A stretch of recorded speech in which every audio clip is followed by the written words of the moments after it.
l'histoire de la musique, certains noms brillent longtemps, d'autres s'éteignent trop vite, mais laissent pourtant une trace éternelle. Amy Winehouse fait partie de cette deuxième catégorie. Une voix angélique et un talent hors du commun, mais aussi une fragilité qui la rongeait de l'intérieur. Elle a transformé ses blessures en chansons, ses excès en mélodies inoubliables et marqué à jamais la musique. Mais là où beaucoup célébraient la star, d'autres ne voyaient qu'une femme brisée, se moquant de ses addictions, de ses excès et de ses chutes. Harcelée par les médias, étouffée par ses relations, elle s'accrochait à la musique comme à sa propre vie. Et derrière les projecteurs et les rumeurs se cache une vérité que peu de gens osent raconter. Alors voici l'histoire d'Amy Winehouse.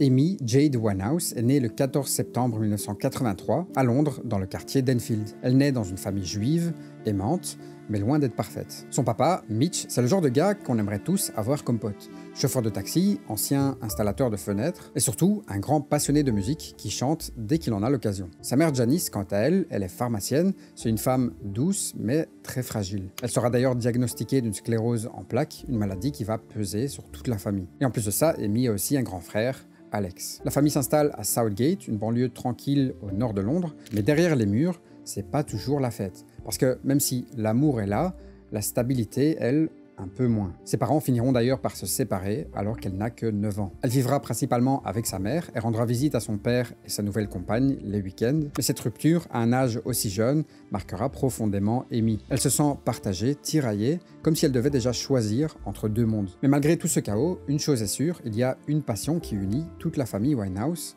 la musique. Et ça, Amy le sent dès son plus jeune âge. C'est presque génétique. Beaucoup de ses oncles du côté maternel sont des musiciens de jazz. Et sa grand-mère paternelle, Cynthia, a même été chanteuse. Elle a d'ailleurs fréquenté le célèbre saxophoniste Ronnie Scott. Et c'est précisément elle qui pousse Amy à cultiver sa voix et à s'inscrire à des cours de chant et de danse. Amy admire tellement sa grand-mère que Cynthia devient l'une des figures féminines les plus importantes de sa jeunesse. On parle ici d'une vraie inspiration, d'un modèle à suivre. À la maison, son père, Mitch, fredonne sans cesse du Frank Sinatra. Et Amy, elle adore ça. Mais pourtant, derrière cette passion pour la musique se cache aussi une enfant extrêmement sensible. Amy ressent des émotions avec une intensité hors du commun. Quand elle aime trop. Quand elle souffre profondément. Et cette hypersensibilité sera à la fois une bénédiction pour sa musique, mais aussi une malédiction dans sa vie personnelle. Parce que très jeune, elle montre aussi une tendance à l'anxiété et au perfectionnisme. Elle veut plaire, être parfaite, mais en même temps, elle doute de tout. Et c'est donc dans ce contexte que Amy s'est inscrite dans une école de théâtre. Elle y reste 4 ans et fonde même un petit groupe de rap avec sa meilleure amie Juliette, un groupe qu'ils vont appeler Sweet and Sour. Déjà à cette époque, elle s'affirme avec son propre style, un mélange de provocation et de créativité débordante. Plus tard, elle intègre même une école d'art prestigieuse et là encore, son talent saute aux yeux. Ses professeurs la voient écrivain, poète, peut-être même journaliste, mais contrairement à ce qu'ils peuvent croire, Amy, elle n'est pas du genre à suivre les règles, et elle est beaucoup trop rebelle pour entrer dans un moule. Elle sèche les cours, se perce le nez, se fait remarquer par son indépendance totale, et devinez quoi, à 15 ans, elle quitte l'école. Pas par échec, mais simplement parce que les règles, c'est très peu pour elle. À l'adolescence, elle s'achète sa première guitare, commence à écrire ses propres chansons et à se chercher. Elle joue, compose, expérimente, bref, le début d'une future légende. Et finalement, en 2000, elle devient officiellement chanteuse pour un orchestre national de jazz. Là, elle découvre les grands noms qui vont façonner son style. Sarah Vaughan, Dinah Washington, Minnie Riperton. Amy admire ces chanteuses capables de s'approprier un morceau, de le refaire à leur manière, plutôt que de le chanter tel qu'il a été écrit. Et maintenant, on le sait, c'est exactement ce qu'elle fera plus tard. Mais derrière cette trajectoire prometteuse, des failles commencent déjà à apparaître. Les blessures de l'enfance, la séparation de ses parents, ce besoin maladif d'amour et d'approbation, tout ça construit chez elle un terrain très fragile. Sa sensibilité, son intensité émotionnelle et son tempérament excessif, autant de qualités qui feront de Amy une artiste géniale, mais qui seront aussi les graines de ses futures souffrances. Amy Winehouse, c'est une enfant à la fois pleine de vie et déjà tourmentée, une personnalité complexe, brillante, drôle, mais très vulnérable. Tout ça pour dire qu'en apparence, rien ne la prédestinait à la tragédie, mais qu'en réalité, dès ses premières années, les fissures de son histoire commençaient déjà à se dessiner. Pourtant, ses fragilités ne l'empêchaient pas de rêver et de créer. Et son adolescence est marquée par des répétitions, des expérimentations et des premières scènes locales. Elle devient vite une habituée des clubs de jazz londoniens, chantant des standards et captivant tous ceux qui remarquent son talent unique. Et en 2002, un moment décisif arrive. Parce que Amy est alors repérée par un certain Simon Fuller, qui commence à la guider dans les coulisses de l'industrie musicale. Même très jeune, elle enchaîne les sessions studio, les enregistrements, et ça tout en continuant de se produire dans des clubs. Son univers se précise, jazz, soul, mais toujours avec une touche personnelle et une authenticité qui la distingue de toutes les autres jeunes artistes de l'époque. C'est à cette période que tout commence vraiment à se mettre en place pour Amy. Elle signe un contrat avec Island Records tout en gardant cette aura unique qui la rendait aussi mystérieuse. Cette phase discrète mais cruciale, c'est celle où Amy se forge musicalement. Ce mélange de vulnérabilité et de talent brut jette les premières pierres de son ascension tout en laissant entrevoir les pressions et défis qu'elle devra surmonter. Parce que, croyez-moi, des défis, elle en aura plus d'un.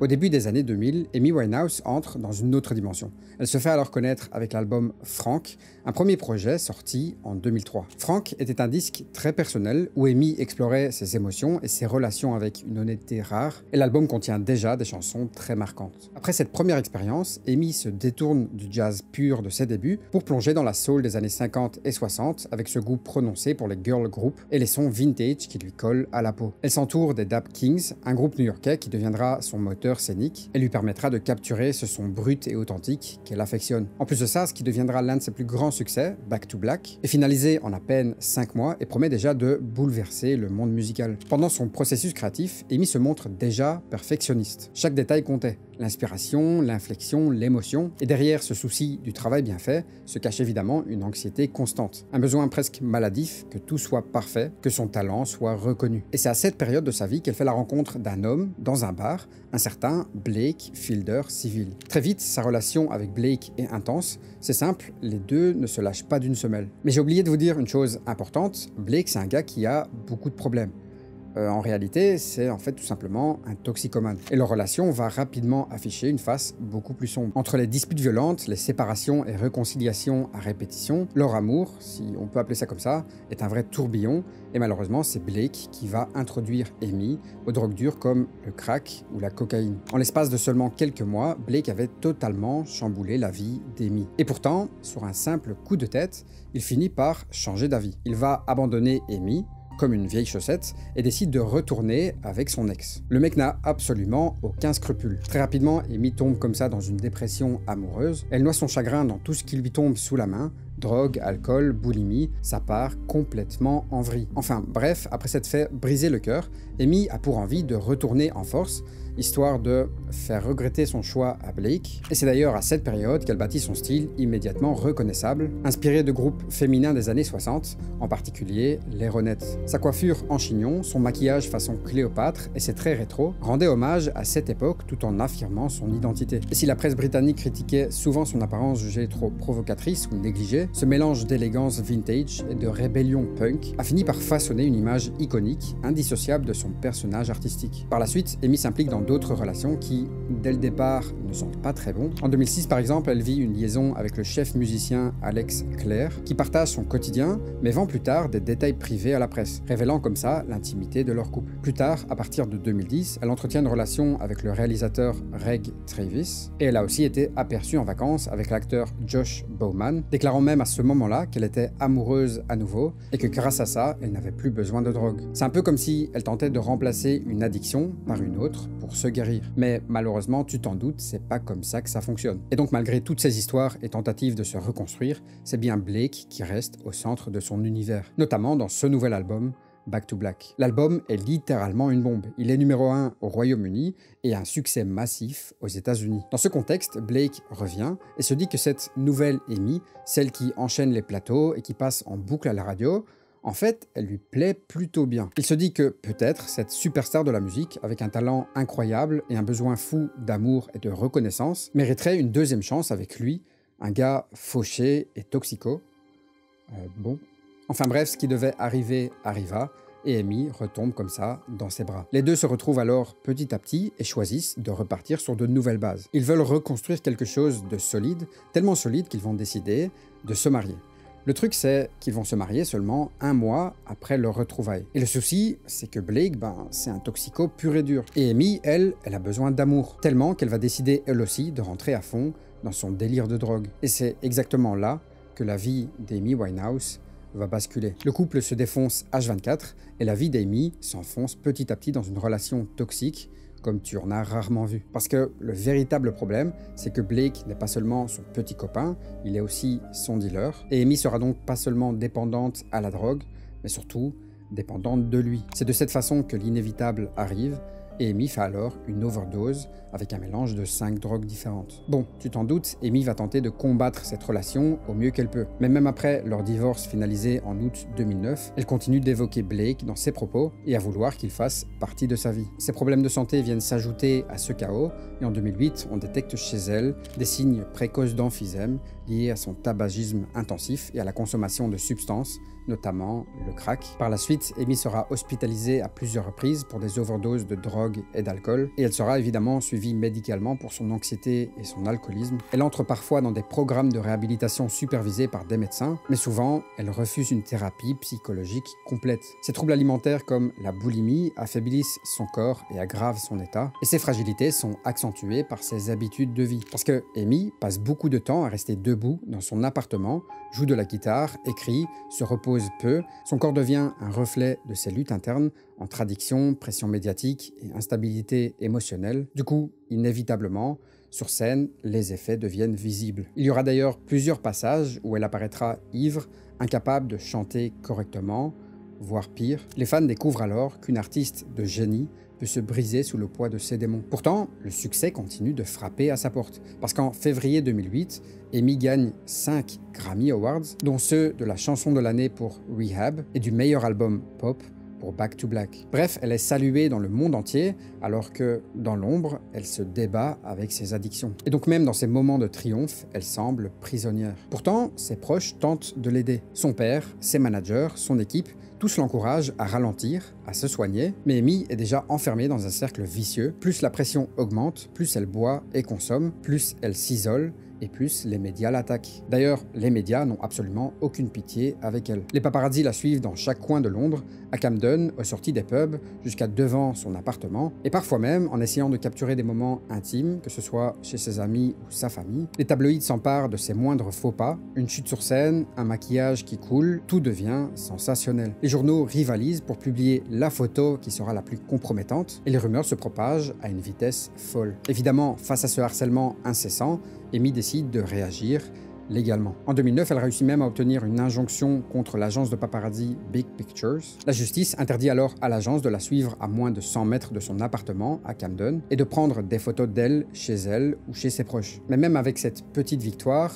le mal était déjà fait. Les paparazzi étaient limités, mais rien ne pouvait effacer des années d'exposition médiatique intense. Amy n'était plus seulement une chanteuse, elle était devenue un spectacle. Ce contraste devient insoutenable, parce que d'un côté, on a une artiste exceptionnelle, capable d'émouvoir la planète entière avec une simple note, et de l'autre, on a une jeune femme de 24 ans, déjà consumée par la célébrité, l'amour toxique, des addictions et ses problèmes de santé. À ce moment-là, Amy est au sommet de sa carrière et en même temps au bord du gouffre. Le monde entier la regarde, fasciné, comme si sa chute faisait déjà partie du spectacle.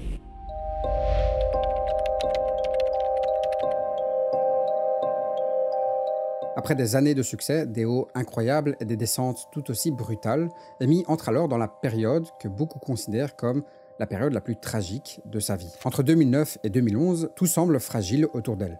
Sa carrière, ses relations, sa santé. Parfois, on a l'impression qu'elle avance en équilibre sur une corde raide. Et malgré tout ça, Amy continue à créer. En 2009, elle collabore avec d'autres artistes, participe à des hommages à Quincy Jones, prépare même des projets pour des producteurs célèbres. Sur le papier, sa carrière a l'air de tenir. Et les démos qu'elle enregistre laissent entrevoir déjà de belles promesses. Mais derrière cette façade, la réalité est beaucoup plus sombre. Les enregistrements avancent lentement, elle est souvent absente en studio, sa créativité n'arrive plus à suivre, et sur scène, ça se ressent aussi, parce qu'en 2009, Amy apparaît à un festival de jazz dans un état instable et très fragile. Pourtant, même là-bas, elle essaie de bosser en studio, comme si la musique était sa dernière bouée de sauvetage. Malheureusement, chaque prestation devient un mélange étrange, un talent incroyable, mêlé à une vulnérabilité qui fait mal à voir. Et en 2010, on parle toujours d'un 3e album, mais en réalité, rien n'avance. Amy veut continuer, elle essaie de tenir le cap, mais les conditions autour d'elle montrent bien qu'elle n'arrive plus à gérer seule sa carrière. C'est un peu comme regarder quelqu'un dont tu sais qu'il sait nager, mais qui coule quand même. Et finalement, en janvier 2011, au Brésil, elle donne 5 concerts.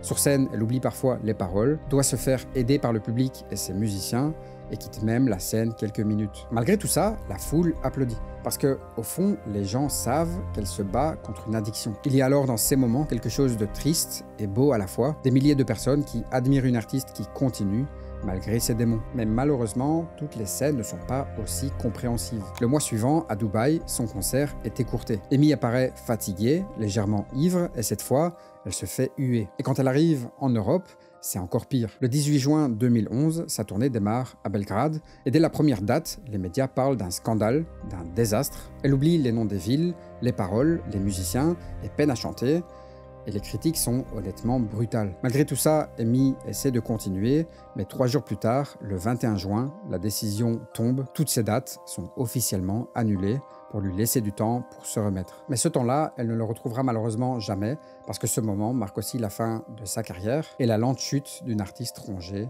de l'intérieur.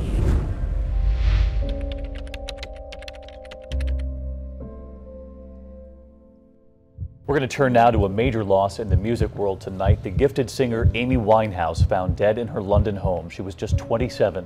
Le 23 juillet 2011, Londres se réveille avec une nouvelle qui secoue la planète. Amy Winehouse a alors été découverte morte dans son appartement à Camden. Elle n'avait que 27 ans. Et derrière ce simple chiffre, il y a une histoire bien plus complexe. Une histoire de solitude, de combat intérieur et de démons qu'elle n'aura malheureusement pas réussi à vaincre. L'autopsie révélera plus tard une intoxication alcoolique aiguë, mais en réalité ce drame était le résultat de plusieurs années de dépendance, de fragilité et d'une immense fatigue accumulée. Et pour bien comprendre ce moment, il faut revenir en arrière dans les jours qui ont précédé sa disparition. À cette période, Amy se trouvait entre lucidité et vulnérabilité. Son garde du corps, Andrew Morris, raconte qu'en arrivant chez elle 3 jours avant le drame, il l'avait trouvée légèrement ivre, mais de bonne humeur. Elle passait ses soirées à écouter de la musique et à regarder la télé jusque tard dans la nuit. Ce même jour, elle avait vu son médecin pour un contrôle de routine et les résultats étaient rassurants. Rien d'anormal. Et pourtant, moins de 24 heures plus tard, elle n'était plus là. Ses proches, comme son garde du corps, se rendaient compte qu'elle était consciente de ses démons,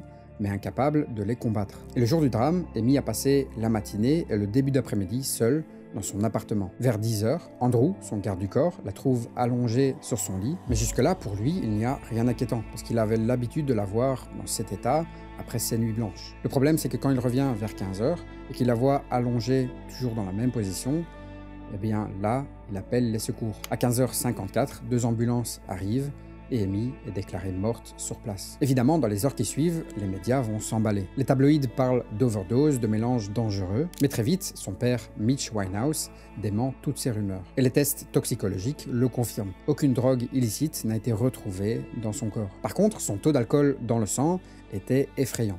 Plus de 5 fois la limite légale pour conduire. La cause officielle sera donc une mort accidentelle par intoxication alcoolique. Mais l'alcool n'explique pas tout, parce qu'Amy souffrait aussi de troubles alimentaires sévères. Son frère, Alex, dira plus tard que la boulimie dont elle souffrait avait affaibli son corps, la rendant plus vulnérable à l'alcool et à l'épuisement. Ce serait donc bien ce mélange explosif qui l'aurait finalement tué. Face à cette tragédie, les hommages ne se font pas attendre. Devant son appartement à Camden, des montagnes de fleurs, de bougies, de lettres apparaissent. Dans le monde entier, ses fans pleurent, non seulement l'artiste, mais aussi la personne derrière la célébrité.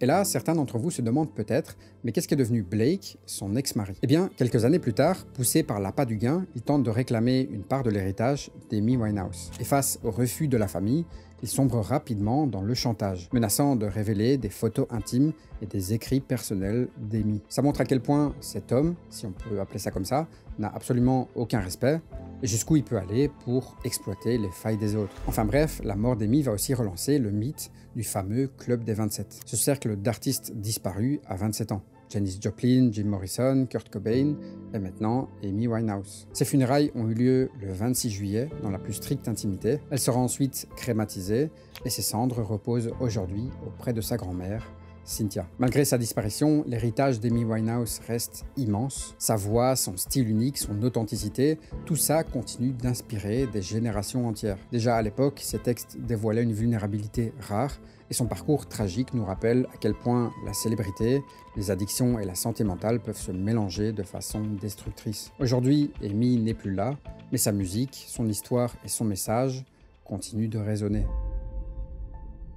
Je voulais faire cette vidéo sur Amy Winehouse Parce que pour moi, ça a toujours été une artiste qui m'a fasciné. Que ce soit par son talent, sa voix unique et cette intensité qu'elle mettait dans chaque morceau. Et même si sa vie a été tragiquement courte, sa musique continue de toucher énormément de monde. Alors voilà, si cette vidéo t'a plu, tu sais toujours comment me le faire savoir, avec le petit j'aime, l'abonnement si ce n'est pas déjà fait. Je t'invite évidemment comme toujours à dire en commentaire ce que tu penses de cette histoire. Et nous comme d'habitude, on se retrouve très prochainement dans une nouvelle vidéo pour une nouvelle histoire.